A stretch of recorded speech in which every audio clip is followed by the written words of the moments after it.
Hola a todos y a todas, bienvenidos al vídeo 3 del curso La mediación lingüística en el aprendizaje de idiomas. En este vídeo vamos a hablar de normativa. Espero que al final de visualizarlo podáis tener respuesta a las siguientes dos preguntas. ¿Qué normativa tenemos en la actualidad que trabaje la mediación como una destreza, una actividad evaluable?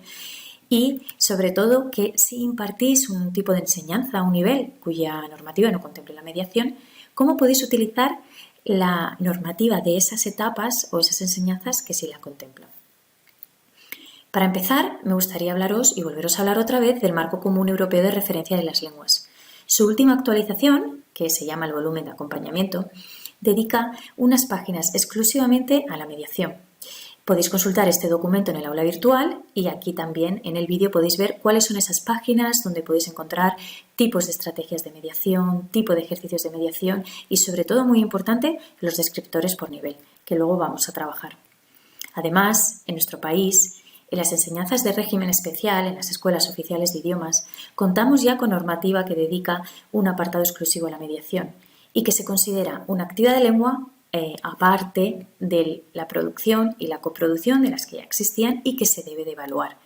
Para ello contamos a nivel estatal con dos reales decretos, donde se nos explican el mínimo necesario para superar una prueba de mediación y también cuáles son esos criterios y esos contenidos que debemos trabajar con nuestros alumnados cuando practiquemos la mediación.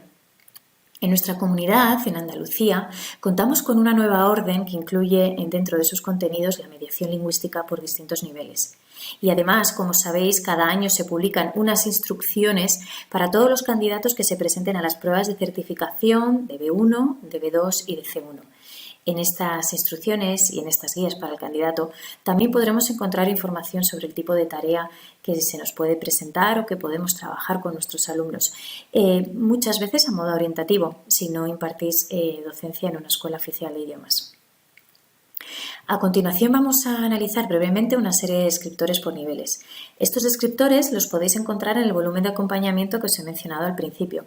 Nos van a servir a modo de guía para poder saber qué tipo de cosas o actividades podemos trabajar con nuestros alumnos. Si, por ejemplo, impartimos 1 a 1, podemos hacer cosas muy sencillas como interpretación de letreros, de noticias, escribir pequeñas notas, opposites, siempre cosas muy sencillas, porque no olvidemos que estamos hablando de A1.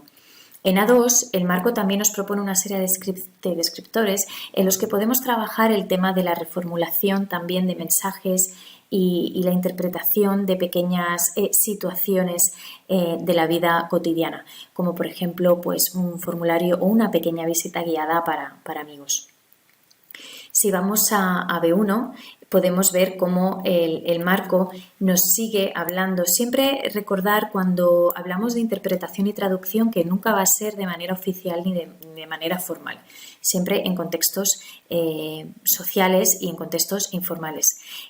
Aquí el marco ya empieza a introducir otro tipo de input, como pueden ser pequeños programas de televisión, de radio o artículos de periódico o de revista. También podemos ver cómo incluso menciona ya que tienen que ser siempre de temas conocidos por el candidato, como puede ser la música, hobbies o tiempo libre. En B2 el marco también nos va a hablar mucho de la reformulación y la interpretación, pero sí que es verdad que esas situaciones sociales en las que nuestro alumnado va a poder ser intermediario o ese agente social que hablábamos en el vídeo 1 van a tener que ser producidas en un lenguaje estándar. Y una vez más que traten temas de la vida cotidiana y alguna vez podemos tratar o podemos trabajar obras literarias y de novela popular. Me gustaría también llamar la atención en la última frase del segundo descriptor que os muestro en el vídeo porque hablamos de la realización de subtítulos de un vídeo. Es decir, actividades pues, que pueden ser, y luego las mencionaremos, pues, muy interesantes y muy atractivas para nuestros alumnos, como es realizar los subtítulos a nivel obviamente no formal ni profesional de pequeños clips o pequeños trozos de series que les pueda gustar. Si nos movemos ya a C1, aquí empezamos a hablar de otros ambientes que ya no son tan sociales ni tan familiares, sino discursos de bienvenida, visitas guiadas, quizás no entre familiares, sino en un contexto pues, más profesional. También seguimos hablando de un input de documentación grabada, como son esos programas de radio, de televisión, que puede ser lenguaje estándar, pero también no estándar. También el marco pues, nos habla de pequeñas traducciones o resúmenes de textos que no sean muy especializados. Y también me gustaría mostraros cómo ya empieza a hablar de material de la vida profesional o académica, ya no solo social y de temas de interés del alumnado, sino que el nivel de especialización va a ir subiendo un poquito más. Aquí también se mencionan ya las obras literarias, resúmenes de obras literarias y una vez más la producción de subtítulos. Incido, estos son descriptores, son ejemplos en las páginas de volumen de acompañamiento que os he comentado, ahí podéis encontrar muchísimos más descriptores. En el C2 el nivel de especialización ya sube mucho más, obviamente, incluso ya en las obras literarias estamos hablando de sarcasmo, de ironía, de una serie de implicaciones y sobre todo la habilidad de describir datos empíricos, aunque es verdad que en C1 también podemos trabajar pequeñas gráficas e interpretaciones de datos y sobre todo pues esa característica, esa destreza de apreciar ciertas inferencias o distinciones sutiles, como nos dice el marco de estilo y significado, que ya puede ser implícito como explícito. Bueno, pues imaginad que impartís enseñanza en educación secundaria, en bachillerato, en FP, vuestra normativa, sois docentes de idiomas y vuestra normativa no habla de la mediación, no la contempla, pero bueno, queréis trabajarla porque, por interés personal o porque creéis que puede cubrir esas necesidades que le falta al alumnado, que la producción y la recepción no lo hace. ¿Cómo lo podéis hacer?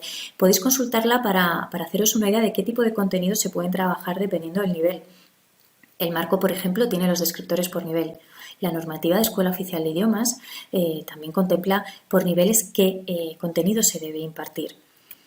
También podéis haceros una idea con ejemplos de qué tipos de tarea con los documentos de apoyo al currículum que hemos producido en Escuela Oficial de Idiomas y que ahora os voy a mostrar.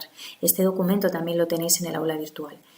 Y si queréis realizar una evaluación un poco más formal de esa tarea de mediación, podéis consultar también la orden de escuelas de idiomas para consultar los criterios de evaluación. Os voy ahora a mostrar estos dos documentos que os he comentado. Por un lado, los documentos de apoyo al currículum que os puede servir para consultar los tipos de tarea, ejemplos de tareas. Estos documentos los tenéis subidos en la plataforma por niveles. Si, por ejemplo, hacemos una búsqueda sobre mediación, porque aquí vienen ejemplos de tareas de todas las otras destrezas o actividades de lengua, pues en el nivel básico podemos ver, este es un objetivo de la orden con un criterio de evaluación, qué contenidos se pueden trabajar, pues las compras, la salud, los viajes, y un ejemplo de tarea, pues hacer de mediador entre un cliente y un vendedor de un mercadillo para ayudar a un amigo hispanohablante a que consiga un precio más bajo. Estas fichas os van a ser de gran ayuda, incluso no para la mediación, para el resto de destrezas, porque todas ellas vienen acompañadas de ejemplo. La orden que os he comentado anteriormente os puede servir de una manera un poco más formal para buscar criterios de evaluación. En esta orden, las actividades de mediación vienen reflejadas por niveles y podéis ver los objetivos con sus criterios de evaluación.